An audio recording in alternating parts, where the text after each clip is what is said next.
অনেকে ডাইরেক্ট হয়ে গেছি না আমরা।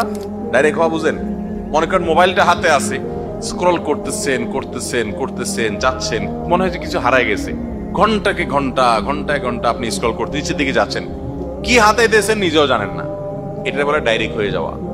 এই ডাইরেক্ট হয়ে যাওয়ার কারণে পড়াশোনা ধ্বংস হয়, নামাজে মনোযোগ থাকে না, বাবা মার অবাধ্য হয়ে যায়। একটা গল্প আমি প্রায় সময় বলি, কোথায় যেন পাইছি গল্পটা।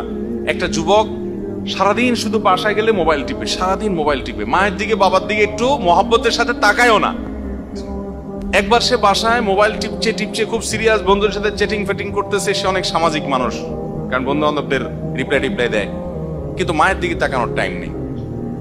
হঠাৎ করে মোবাইলটা ধপাস করে রেখে মায়ের দিকে তাকায় আসে, নির্মল এবং পরিষ্কার একটা হাসি দিয়ে দিছে। তার হাসি দেখে মা অবাক হয়ে বলতেছে, কি ব্যাপার বাবা, কতদিন হয়েছে তোমার এরকম একটা হাসি দেখলাম না, এত সুন্দর করে হাসি দিলে কাহিনী কি? বলে, মা মোবাইলের চার্জ শেষ হয়ে গেছে। চার্জ যদি শেষ না হইতো তাহলে তোমার দিকে তাকানোর টাইম ছিল আমার? যেহেতু মোবাইলে আতাইতে আতাইতে চার্জ শেষ, কি আর করবো এখন, তাকে হেসে দিলাম তোমার দিকে।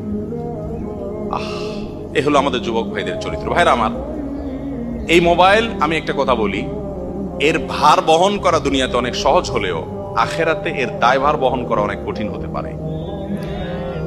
এটা বহু মানুষকে জাহান্নামে নিয়ে যাওয়ার জন্য কারণ হবে। আসুন, মোবাইল যেন আমাদেরকে ব্যবহার না করে, মোবাইলকে আমরা ব্যবহার করি, কন্ট্রোল করি, নিয়ন্ত্রণ করি, যেমনি সেমনি এটা হাতাহাতি অপ্রয়োজনে না করি।